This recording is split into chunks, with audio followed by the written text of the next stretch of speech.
Welcome back, guys. My name's Justin, and today you finally get to see our new project that we got.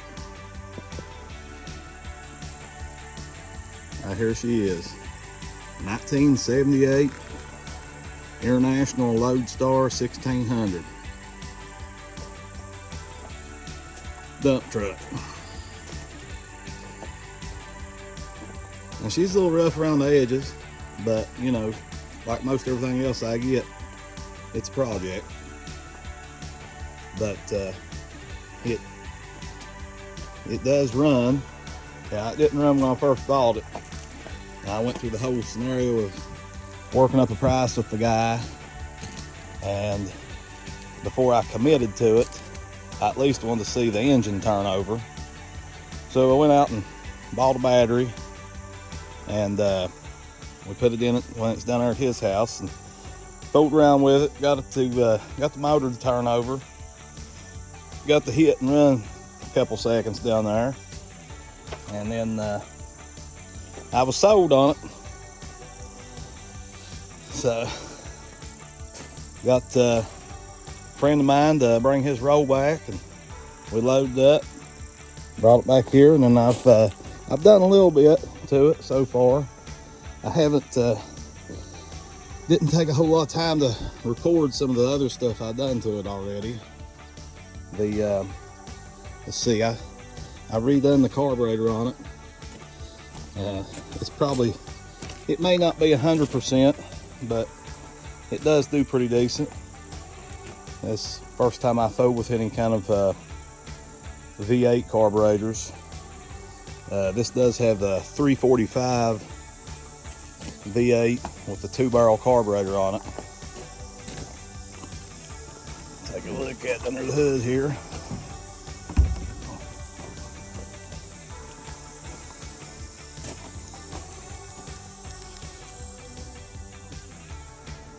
We are missing a couple things. We are missing the air cleaner. We gotta get a new windshield washer reservoir when time comes. But right now, really just need to get it to where you know, we can drive it up and down the holler here, get it safe and legal, and then we're gonna be putting this thing on the road and using it to make some money with.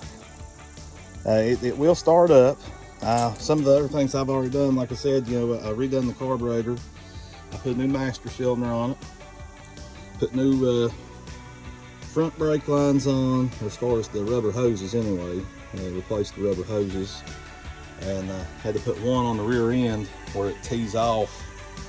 When it comes off the main line and drops down to the rear end, it has a rubber hose in between there, you know, to allow for your rear end to move up and down.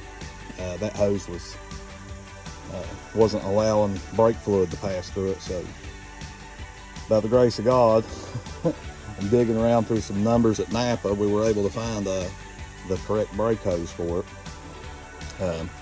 So I did get that fixed. Got brake fluid to all 4 wheels, bled them. But the only problem I've got left to resolve on that is the passenger side rear. It needs both wheel cylinders replaced. They're leaking. Now, before I bled the brakes, that brake was already a problem.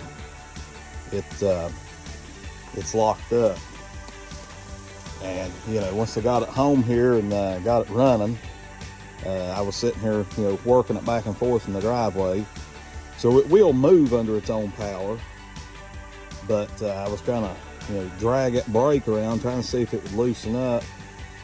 It never really did get any looser. Then, like I said, you know, after we got brake fluid over there to it, then I started seeing the brake fluid leaking. So I'm sure that is, you know, part of the whole deal why there's an issue with that brake being stuck anyway. The other thing is the drive shaft is bent. It's not it's bent. You wouldn't want to drive it down the road, as you can see right there. Yeah, you wouldn't want to drive it down the road with that, but it doesn't hit anything, and you can move it around here in the driveway a little bit with it. But I am going to take that out, and we're going to take it to a local machine shop, and they're going to make us a new one. I've already contacted them about that. The story on the driveline being bent, the truck, the original owner that had it, I believe, from what I understand, the story I was told was that the old man had passed away, and then I'm sure the truck was handed down to the family, and then nobody wanted to deal with it, so they took it to the scrapyard to be crushed. And the guy that I got it from, he picked it up because he wanted the cab off of it, because the cab's in pretty daggone good shape. I mean, you have this this normal rust up here on the cowl, that I've come to find out, what little bit I've been learning about these trucks, that's pretty normal for this type of truck. But you look in here, as you can see, around the seat stuff, floorboard for the most part is in pretty good shape. Now there is some rust under this rubber matting here, and that's due to the hole in the cowl, the water coming down in here and going to the bottom and leaches over this way. And it does that on both sides, but I mean, we'll address that later on down the road. The biggest project right now is just getting it legal and safe to drive. Okay, I'll go ahead and hit this thing, see if it's going to start up.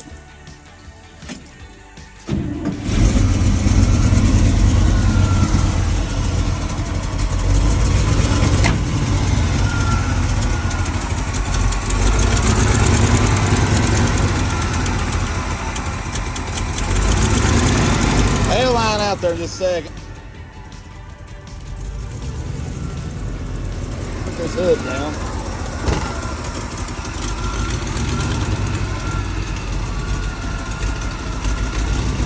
Got a little bit of a manifold leak over there, just where it goes down off, comes off a manifold and hooks up to like your Y pipe.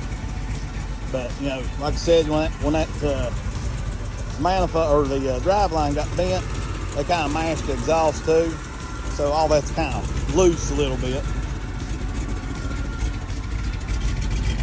But you can see, ain't no smoke or nothing coming out of the exhaust. Engine's supposed to have, according to the odometer on it, 42,000 miles. Look on this side, passenger side. Now I got a bunch of tools and stuff laying in here, but I mean, it's relatively good shape. Even the headliner's in good shape.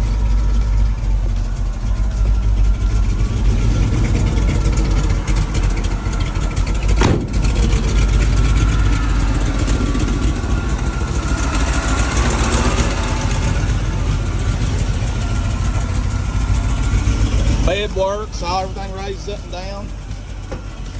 Doesn't leak anything.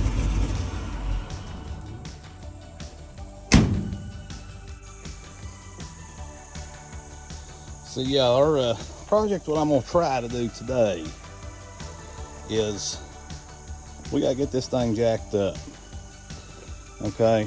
And we gotta get these wheels off and try to get the brake hub off. Now, I don't know if I'm gonna be able to get that brake hub off today or not, but half the battle is gonna be, for me anyway, is going to be just getting it jacked up and supported to where we can work on it. Because it's not every day that I work on dump trucks up until now. So I don't have a lot of heavy duty enough tools and equipment for just picking one of these things up to work on it. I did buy a new bottle jack, a 12-ton bottle jack which should be sufficient for lifting, you know, one side or the other of the dump truck here. And I got some old railroad ties, and I'm gonna cut them up and make crib blocks out of it to support under the rear end here to hold everything up while we work on it. But you know, my concern is going to be that brake is stuck, trying to get that off of there, you know, the brake hub itself, or drum. You know, they make some pullers. I've seen some pullers, hydraulic pullers that go on there to pull them off. We'll probably end up trying to make something, so we'll see what happens. We'll start by getting the tractor out and going up and getting them railroad ties and cutting them down and see what happens. Okay, you'll have to excuse me on this. My camera holder that goes on my tripod, the one that will hold the camera, it broke. So I'm doing this by trying to prop the camera up so you guys can see what's going on here. I got these old railroad ties. I had for a little bridge. I used to take the driveway across the holler up there, and I since have replaced them and put some nicer ones in up there to actually cross it with this tractor now. These were left over, so I'm trying to get cut some out of this. I'm just gonna make them about 2 feet long. You can see like that one there, the ends junk. This one ain't much count, and the back one might be able to get 1 or 2 out of it. So we'll see what we can do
Okay, that took a little bit of figuring out exactly how to do.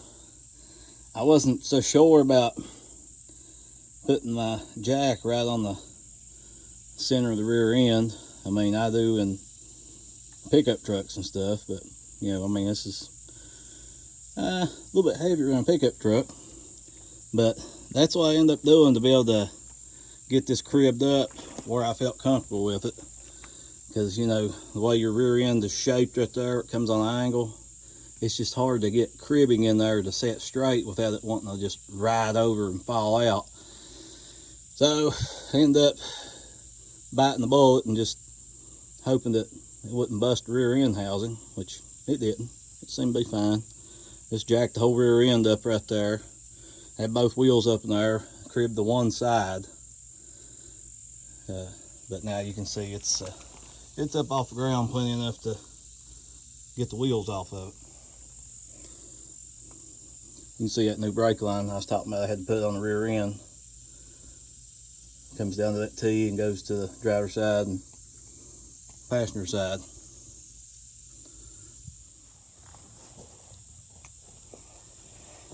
Okay, we got this wheel loose. Now, like I said, you know, this is I'm new to working on this type of stuff, so I've been trying to read up about it and learn how to do this stuff, because some of it's like these old type of wheels here. They call these Dayton wheels. You know, there's you know, I've heard horror stories and stuff about people getting hurt pretty bad with them. getting killed with them, stuff like that. I don't know if it's so much, I don't think it's so much the way that this mounts with these spokes like this, as much as people are referring to the split rims, which I'll show you them, because actually that's what this truck has on the front end of it. So that might be something I might look into changing, putting a solid rim on, because the front wheels, where it's a split rim, requires an inner tube. And the problem with them is not that they don't perform well or anything, is that it's hard nowadays to find a place that will deal with those tires as far as breaking them down, putting new tires on the rims, because that's where the problem is. Because you got a metal ring, it's not, it's like this. You have the rim, and then you have a ring. This lip is separate from the inside of this rim, and the tire has to go down on it, and then this ring has to be forced down in there, and that's what bites it and grabs hold of that tire and holds it down in there. And the problem is that can happen is when you put that in there, and then when you go to put air in it, if it doesn't seat right, it'll blow apart, and it hit you in the head, I guess, resulting in serious injury or killing you. So, but I did learn, watching another guy was talking about how you take these off, and I didn't know this. So, had I not known, I probably would have done what you're not supposed to do. But when these are tight, you go around through here and just loosen them up a little bit. Don't take this nut all the way off. Loosen them up, and then you take a hammer and smack them until they come loose. Now all these are loose where I can move them with my fingers, so there's no tension on them. Because the way it works, I'll try to show you when I get this off here, is this piece here is it's like a wedge basically. The lip of the rim sets up like this, and then that piece that the nut's holding on goes in here, and as you tighten it up, it drives it up on that wedge like that, and that's what holds the wheel on there. Now, aside from that, they talk about, they're kind of tough to get true as far as running straight, because you don't just jump up here and tighten it up, like you normally would, because it's not going to go on straight. I mean, you do that in sequence, but you have to put something down here like a block of wood or this hammer and rotate the tire. And if it's touching the hammer, and then when you rotate 180 degrees, it's away from it, then you have to tighten that one side up, loosen the other side. Keep doing that until you get it squared up all the way around it. So now we should be ready to go ahead and back these on off, get them all the way off there, and then see if this tire will come off of here.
That wasn't too bad.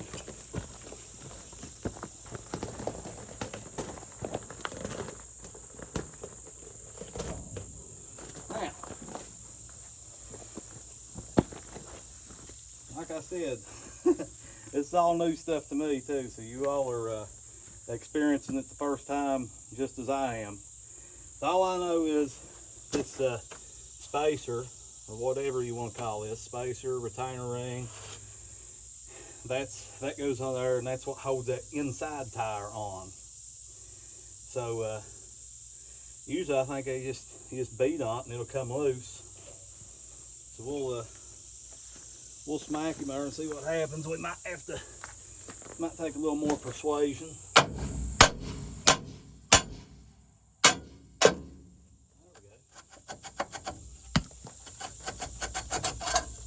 There's that thing.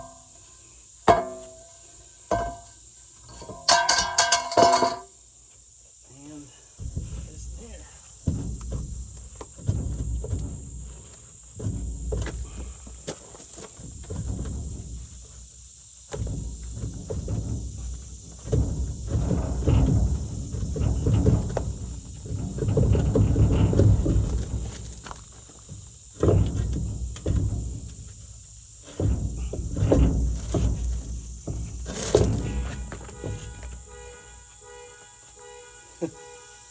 I've hit the alarm on my truck over with my keys in my pocket. One of them. There it is.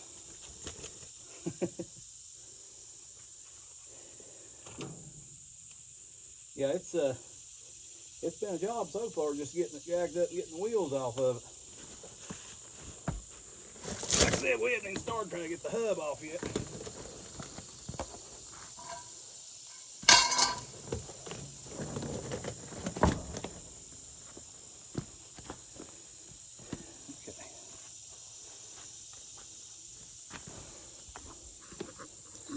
Now, you guys can kind of see how this is.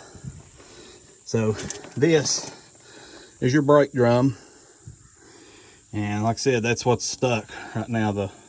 Each one of these brakes on this truck has 2 wheel cylinders that actuate the brakes. And we gotta try to get that thing off there, which I'd say is gonna be just about daggone near impossible. Yeah, it's probably going to require me having to make something, some kind of a puller. But we'll see. Okay, as you can see, like I said, we got to get this drum off here. And in order to get that off, because it don't just slide off, you know, after you get the wheel off like on a pickup truck or a car. We gotta you gotta pull the axle out. Yeah, this should be, you know, take these off, pull this out, and then we'll have an axle nut in there. And I can guarantee that I will not have a socket big enough to fit that. So that's gonna require a trip to Napa to pick up a socket or something. But we'll go ahead and zip these off here and see what we got.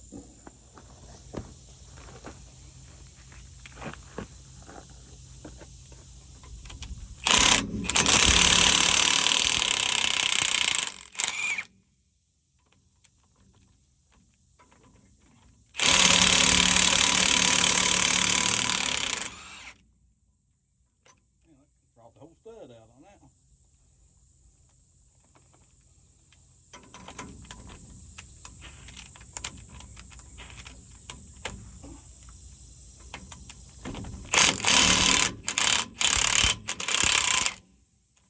Okay.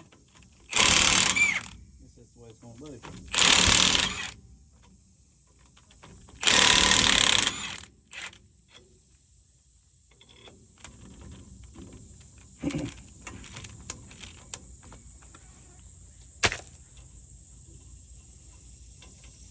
So out of all of them, only one stayed in there as far as the stud itself. That's okay.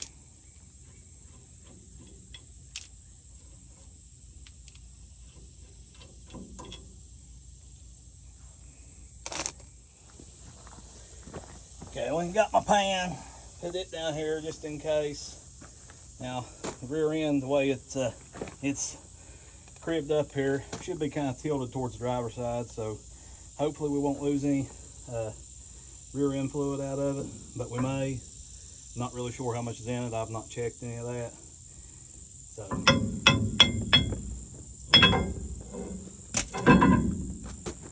Okay.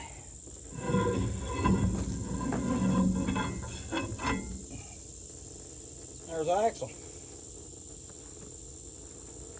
Yeah, we got a big old nut there we gotta get off. I'll try to see if I can get maybe a chisel on it, get it to come out there, but I got a feeling it's not going to. Okay, well, to my surprise, a couple taps with a hammer and a punch. Now, I didn't do this here. You can see that was like it. Right here you can see where I hit it. Didn't really damage it much. That was already like it. So this one here should come out. This is hard to do too, by the way, holding the camera. I had to go get me a new holder for my tripod. So there's that. Then we got a locking ring in there. I'll try to get a pick or something, try to get it to pop out.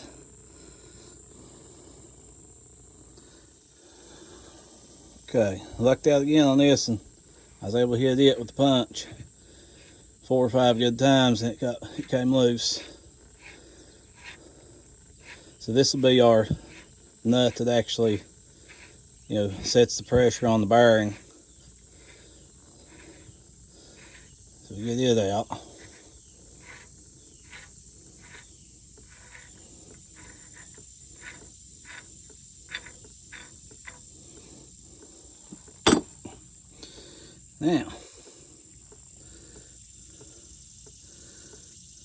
Now comes the fun part, trying to get the rest of it out there. This is where we have to make a pull or something. See what I can come up with. Well, I got it off there. I didn't record that because, well, it didn't come easy and it wasn't quick. But all I done was took this bottle jack here, and it fit perfect up here on the, let's see, I put the bottom of it right here on this when it was still on here, and top of it set right against the spring. I do it on the bottom or on top and go to the bottom. Just kept working it off there. It wasn't hard to, for the jack to bring it off. It come off fairly easy, but it just took a lot to do that, to get it to come all the way off there. Now, one of the things that another guy mentioned about this type of wheel, anytime you gotta do your brakes or anything, well, it's kind of a pain, but on the good side of stuff, it also lets you check your bearings. Because in order to access the brakes, you gotta take all this out to get it like this. So you take it all the way down to the bearings. So it lets you check everything. So these all seem to be pretty good. I was told that this truck had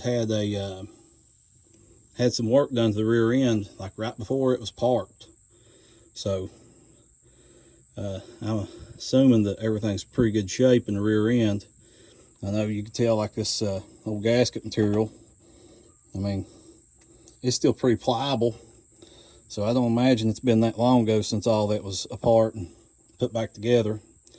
The bearings all seem to be good, but we'll get all this cleaned up and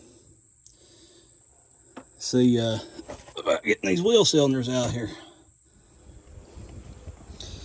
Okay, I was talking about them split rims. This is what I was talking about here. You see how it's got that gap in that little ring there? There's even the place like right here, like stick a pry tool. That's for when they break them down. But that is the ring, that can possibly blow out of there when they're inflating these tires, when they put a new tire on. It's been known to kill people. And after I got the back wheels off, I didn't realize it. Got to looking, and they're that's the same thing. At least I believe both of them are, but I did notice right here it's got the same thing. So maybe something I might have to look into getting new wheels. I'm not sure. We'll see. Well, that's going to pretty well wrap this one up till we can go get some wheel cylinders. That was the main thing I want to do, though, was just get that brake hub off there so we could be able to access it and work on everything. So there'll be another one following up on replacing them and putting everything back together. So give us a thumbs up. Thanks for watching.